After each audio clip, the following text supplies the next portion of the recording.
Muito bem, galera, estamos começando mais um Cerveja e Sabores, o seu programa preferido de degustação de cervejas de diversos estilos. Eu sou Marcelo Vasconcelos, editor do Portal da Cerveja e apresentador desse programa aqui, onde a gente saboreia e se diverte batendo papo sobre cerveja. Hoje eu trouxe aqui meu super amigo Diego Pereira, colunista do blog Papo de Bar. O Diego, ele acompanha muito esse cenário de bar de pista. Bar, beira de pista, onde as coisas acontecem de maneira mais cotidiana, fugindo um pouco do perfil dos convidados que eu trago aqui, Diego.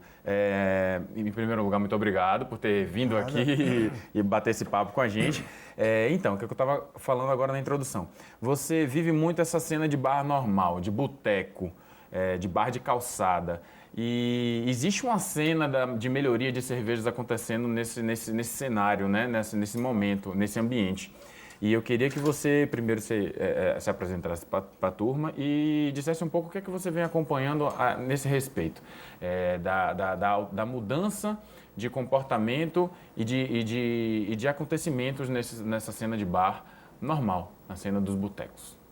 Tanta circunstância que eu fiquei até sem graça agora.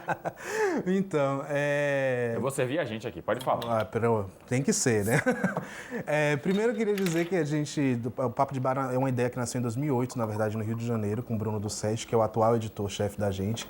E aí, de uma paixão por bebidas alcoólicas de uma maneira geral, né? E de conversas de bar de uma maneira geral.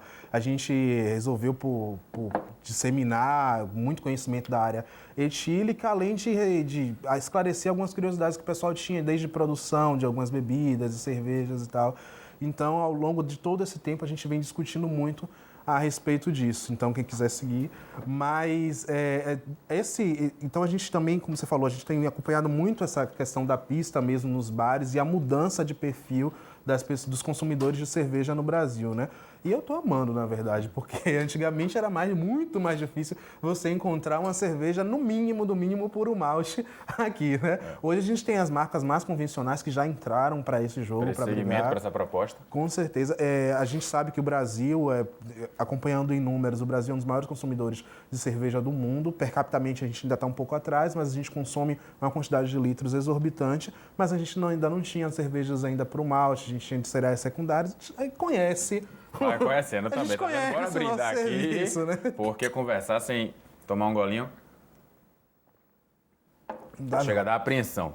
Pois é. Então, como você vem falando, o Brasil ele está mais ou menos aproximadamente em 16º no consumo per capita. Isso. Quando a gente sobe para consumo quantitativo, volume, a gente fica em quarto, quinto, por ali. Exatamente. O líder mundial de consumo per capita é a República Tcheca. Aquela galera gosta, um país um país pequenininho, mas a galera que gosta realmente de tomar cerveja em quantidade.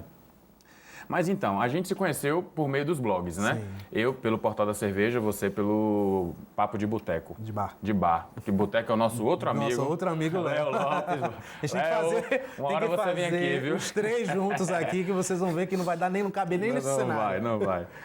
Fora as peripécias que a gente já fez aí pela madrugada. As todas aqui não dá certo, não. Então, eu lembro que quando a gente se conheceu, você me pedia muito suporte e para que eu tirasse dúvidas contigo, exatamente a respeito disso, né? Da melhoria das cervejas, da qualidade das cervejas. Isso eu imagino porque você veio sentindo essa alteração no cenário dos bares comuns. Exatamente. Na verdade, a gente viu crescer uma curiosidade que era uma demanda social e era uma demanda de quem segue o blog e tal, e que também não tinha esse conhecimento. Como a gente nunca tinha tomado nenhum curso, não sabia muito desse mercado, como eu falei, o nosso mercado é etílico em geral, né? Apesar do Brasil consumir bastante cerveja, a gente também tem que o Nordeste do Brasil é um dos maiores consumidores de rum do mundo. Então a gente tinha um mercado muito geral. Então tentei me aproximar das pessoas que sabiam do que estava se tratando, sabiam o que estava acontecendo em termos de mercado e sabiam o que estava acontecendo em termos de composição, para poder a gente se cercar de informação e produzir os textos que a gente já vinha produzindo. Porque seu raio de atuação, a quantidade, a opção de pauta que vocês têm termina sendo maior do que a minha, que é o universo da cerveja. Você é o universo da cerveja também. Também, exatamente. Então cabe muito mais. Tem gastronomia, a gente vai, tem cerveja, vodka, gin, qualquer coisa. A gente vai. Que por isso eu sempre vou buscando as pessoas. Foi daí realmente que a gente se conheceu, porque Marcelo, socorre aqui. Você já viu falar nesse estilo de cerveja? Vai exemplos de eventos da Budweiser. eventos da Petra e por aí vai. Petrópolis sempre foi parceiraça. E, enfim, com relação ao blog, como é que você vem enxergando a demanda das pessoas, a procura por fazer esse tipo de literatura e de acompanhamento dessa comunicação que a gente faz, que é entretenimento e bebidas, né? Porque eu vejo assim, quando os blogs eles têm um cunho mais afetivo, eles são mais arrematadores. Um blog que fala de animais, pet é coração, é amor. Então, eles são mais arrematadores, a quantidade de seguidores super cresce. A gente não, a gente fala de uma coisa super prazerosa que todo mundo adora, mas não tem aquele cunho, vou cuidar desse bichinho, vou beber essa bichinha, o cunho é outro, né? É isso aí. Como é que você vê a procura da galera pelo que a gente faz, pelo que a gente comunica? Na verdade, eu acho que a galera sempre foi um pouco carente de informação. Então, eu sinto ainda assim essa busca muito forte, mas talvez muitos, e aí eu porto minha meia-culpa também, a gente não sabia direito comunicar, né? Talvez um dos maiores problemas hoje da galera influencer e tal é exatamente ligado a isso, né? Como é que a gente comunica? Como é que eu torno o texto mais prazeroso? Aliás, eu lembro quando eu entrei no Papo de Bar, o Papo de Bar desde 2008, mas eu só entrei em 2011. Quando eu entrei em 2011, uma das primeiras coisas que do SET me falou em reunião foi: torne o seu texto o mais prazeroso possível. Você não está na academia, você não vai escrever, sabe? Tipo, claro que ele tem que levar informação, mas ele tem que ser prazeroso de ler, senão as pessoas não vão querer saber. E as minhas primeiras colunas na época era sobre curiosidades do mundo etílico, tipo, como foi que foi inventado o gin? Como foi que foi inventado o absinto? Esse tipo de coisa, entendeu? Então eu tinha que aguçar a curiosidade das pessoas para que as pessoas chegassem até o final, porque às vezes a pesquisa era bastante extensa. Ah, mas então agora no segundo bloco eu quero que você explique rapidamente como surgiu algumas dessas bebidas para a nossa galera aqui ficar sabendo um pouquinho. Nosso tempo é curto, mas dá para a gente aprender bastante coisa. Com certeza. Pessoal, a gente volta já já. Fique ligado que a gente continua esse papo daqui a pouquinho.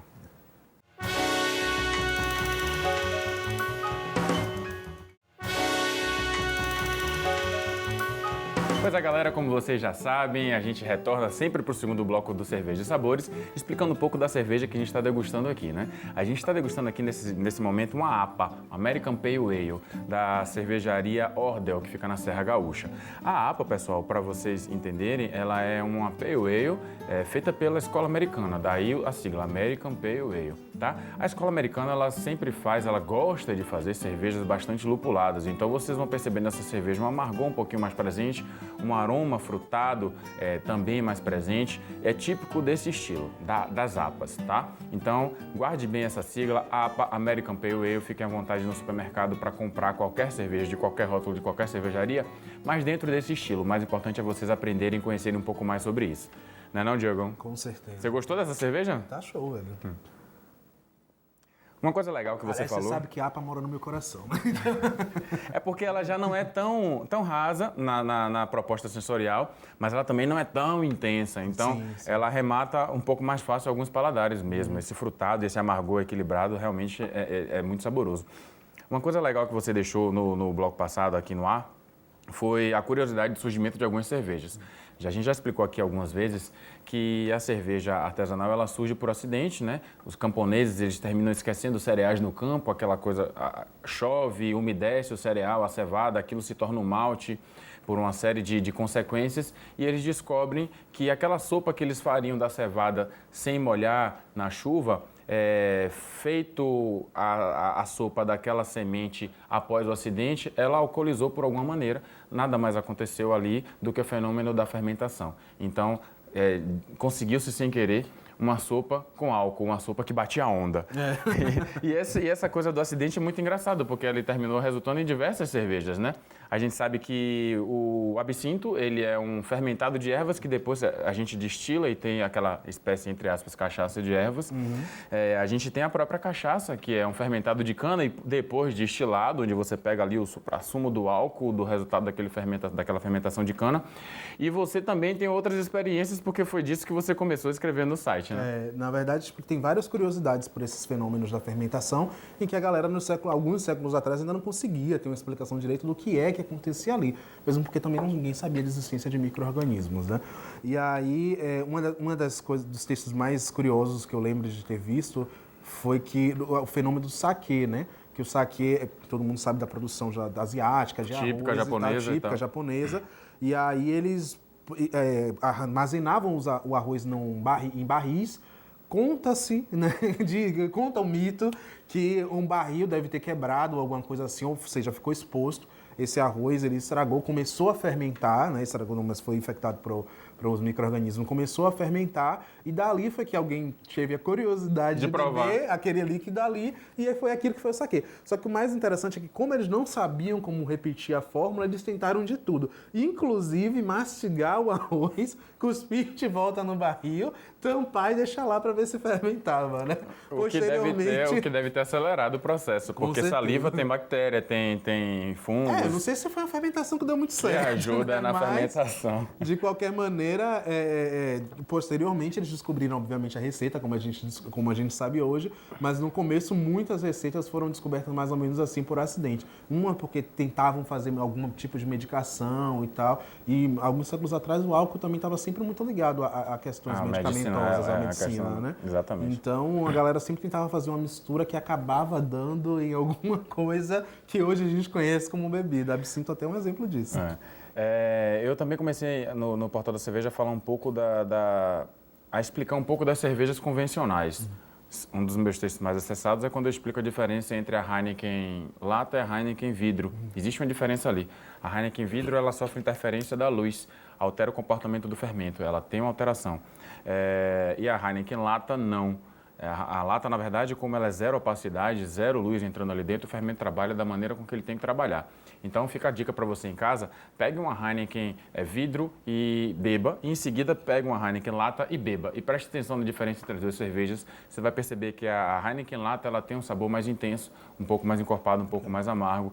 Ela se aproxima muito mais da receita do cervejeiro Heineken, da forma com que o cervejeiro imaginou a cerveja dele, do que o vidro, porque a luminosidade ela interfere. E a Heineken banca esse vidro verde pelo efeito de marketing. Sim. É por isso que as cervejas têm esse vidro mais opaco.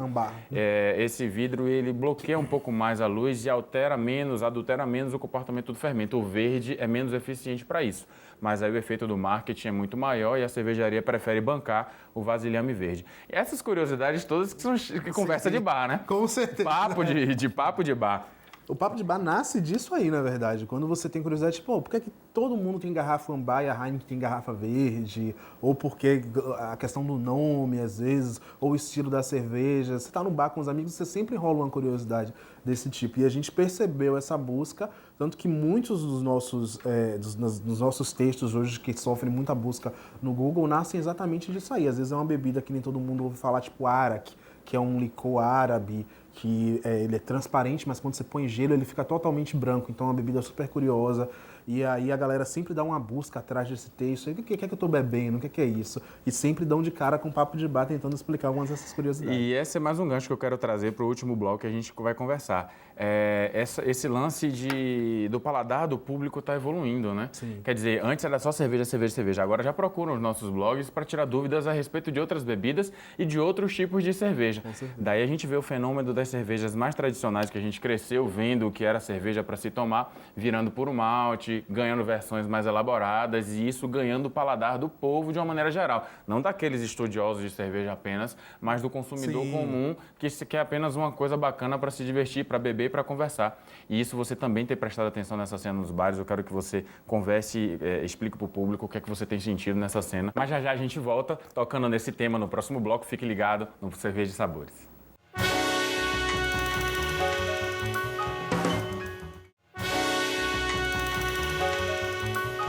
Muito bem, gente, estamos de volta e agora a gente vai encerrar esse papo, degustando cervejas e falando de cerveja, porque você precisa entender um pouco melhor do cenário que você mesmo vem vivendo nos bares de Salvador e nos bares do Brasil afora. Diego, você vem percebendo isso diretamente, cara. A gente não tinha tanta diversidade nos bares como a gente vem enxergando hoje. Hoje qualquer bar, qualquer botecozinho de calçada tem ali no cantinho as suas cervejas especiais. As cervejas de consumo largo, de larga escala, já têm as suas versões melhoradas. O que é que você vem encontrando nesses bares a respeito disso? Na verdade, eu acho que esse é um movimento complexo, uma consequência, na verdade, de toda uma década, né, de trabalho de várias partes.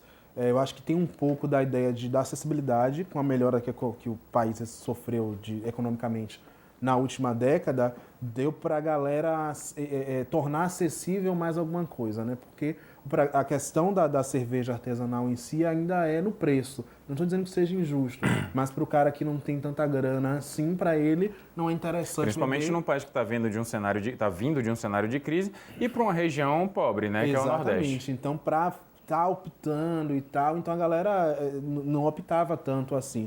Então, acho que a galera começou a explorar mais sabor quando começou a ter mais oportunidade de acessibilidade para conseguir pagar por essa cerveja e tal. Por outro lado, eu acho que também serviu de grande ajuda que grandes grupos se aliassem às cervejarias menores, no sentido de ampliar mesmo essa distribuição. Existe uma luta muito, muito árdua do segmento das cervejas artesanais em ganhar mercado.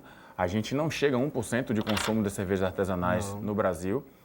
Nos Estados Unidos isso já é cerca de 15%, mas as grandes cervejarias, as imensas cervejarias de olho no crescimento desse segmento, vêm se preocupando em ter as suas versões de melhor qualidade e, quando não, comprar a sua versão de melhor qualidade, porque já está ali chamando atenção e já tem qualidade, né? Então, eu acho que o resultado do mercado é esse. Esse fomento de discussão.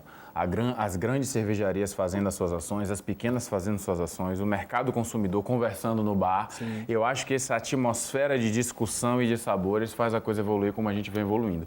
Eu não gosto de bater em um segmento, de bater em outro, dizer que o outro é vilão, de que o outro é mocinho. Eu não gosto, eu gosto de comunicar. Então eu trago para vocês, trago você para a gente levar para a galera um retrato desse cenário. Enfim, obrigado por ter aparecido, vindo aqui, aparecido e comparecido aqui no programa para poder dar esse feedback, esse retorno, esse olhar da gente como comunicador e como bebedores para essa galera. Diga para o pessoal ali onde é que a galera encontra o Papo de Bar. Então, a gente hoje está em todas as redes sociais, exceto o Twitter, mas a gente está no Facebook, onde a gente tem o maior número de seguidores. Você pode botar lá Papo de Bar, que eu acredito que só tem a gente. No Instagram, @Papo de Bar. E nosso portal é papodebar.com. Vocês podem procurar lá no Google, que vocês vão achar também.